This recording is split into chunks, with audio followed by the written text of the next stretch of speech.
Hello everyone, welcome to the Judicial Wings, the knowledge of judiciary, executive and legislation. This is the second vacancy. We are going to discuss here. Applications are even invited for hiring a legal consultants on short-term contract basis in the Directorate of the Enforcement of its various office all over India. ED त्याला आपण ED म्हणतो आणि ED मध्ये ही vacancy निघाली आहे. Legal consultant 75 vacancy आहे, contractual बेसिसवर आहे.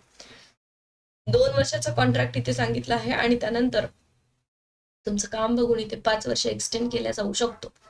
जिथे ॲट व्हेरियस ऑफिसेस आहे, जसे की मुंबईला आहे, दिल्लीला आहे, अशा अनेक ठिकाणी ईडीचे ऑफिसेस आहेत. तिथे तुम्ही जॉब लोकेशनवर तुमच्या कॅडरमध्ये ते देऊ शकतात. आता आपल्याला इथे एक्झॅक्टली बघायचं आहे वॅकन्सीचं काय इथे क्रायटेरिया आहे. तर पुढे मी सांगते तुम्हाला की इथे कुठल्याही प्रकारची एक्झामिनेशन नाही आहे. क्वालिफिकेशन आहे bachelor degree in law from the national law school और any recognised university. The candidate are required to submit attached experience certificate issued by the Bar Association, supports of the claim of the practice. Minimum 3 year experience इथे लागणार आहे तुम्हाला. ठीक आहे, with a criminal and physical law कुठलेही असू द्या. ठीक आहे. Candidate having LLM degree may be given additional weightage. Reference दिला जाईल, थोडाफार बेनिफिट मिळेल LLM जर असेल तुमचं तर.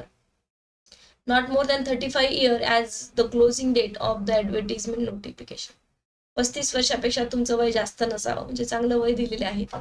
जे विद्यार्थी 35 वर्षाच्या आतमध्ये आहेत ते इथे फॉर्म भरू शकतात. फीज बघा, the candidate who is engaged as a legal consultant will be paid a consolidated fee, जे की 80,000 पर मंथ आणि जे की 10% इन्क्रीज राहील पुढे. पेमेंट पण खूप छान आहे. The candidate engaged as a legal consultant shall render assistance to the officer of the director. आता हे काम दिलेलं आहे तुम्हाला. ठीक आहे, कुठल्या प्रकारे.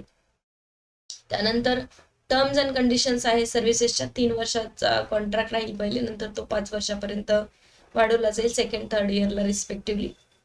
ऑफकोर्स कंटिन्यू केला जातो कॉन्ट्रॅक्च्युअल जरी असेल तर. इथे फॉर्म A दिला आहे, ॲप्लिकेशन फॉर्म हा तुम्हाला भरून द्यायचा आहे.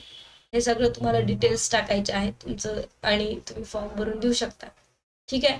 त्यानंतर म्हटलं आहे हे सगळं तुम्ही वाचून घ्या आणि तुम्ही भरून देऊ शकता फॉर्म. तर याच्यामध्ये इतकंच यांनी दिलेलं आहे. आता रिझर्वेशन काही आहे का, तर रिझर्वेशन इथे मला कुठे दिसत नाही आहे, बट मला जर रिझर्वेशन बद्दल कळलं तर मी तुम्हाला नक्की सांगते. त्याच्यामध्ये डायरेक्टली तुम्हाला इंटरव्ह्यूला बोलवण्यात येणार आहे आणि इथे परीक्षा वगैरे काही नाही आहे, डायरेक्ट इंटरव्ह्यू आहे. Only short listed candidate will be called for the interview individually on the register email ID. No physical और टेलिफोनिक करस्पॉन्डन्स अँड सो. इथे इतकं सांगितलं त्यांनी की यस, कुठल्याही प्रकारे इंटरव्ह्यू फक्त घेण्यात येणार आहे, एक्झामिनेशन नाही आहे. तुम्ही फॉर्म भरल्यानंतर एक शॉर्ट लिस्ट होईल, त्या शॉर्ट लिस्टमधून तुमचं नाव येईल आणि मग तुम्ही इथे काय करायचं आहे, इंटरव्ह्यूला जायचं. बस इतकंच यांनी सांगितलं आहे. बाकी याच्यामध्ये काहीही दिलेलं नाही आहे. त्यानंतर टेन्यूर दिला आहे and with directorate of the enforcement तुम्हाला काम करायचं आहे. बाकी इथे मला रिझर्वेशन पॉलिसी काही दिसत नाही आहे. ठीक आहे, असेल तर मी तुम्हाला कमेंटमध्ये नक्कीच सांगेन. बस इतकंच इथे यांनी सांगितलेलं आहे. ठीक आहे, आणि हे तुम्हाला फॉर्म त्या ईमेल ID वर अपलोड करायचे आहे आणि जर ॲड्रेस असेल तर ॲड्रेसवर तुम्ही इथे पाठवू शकता. तर डायरेक्टली इंटरव्ह्यूला जाऊ शकता तुम्ही.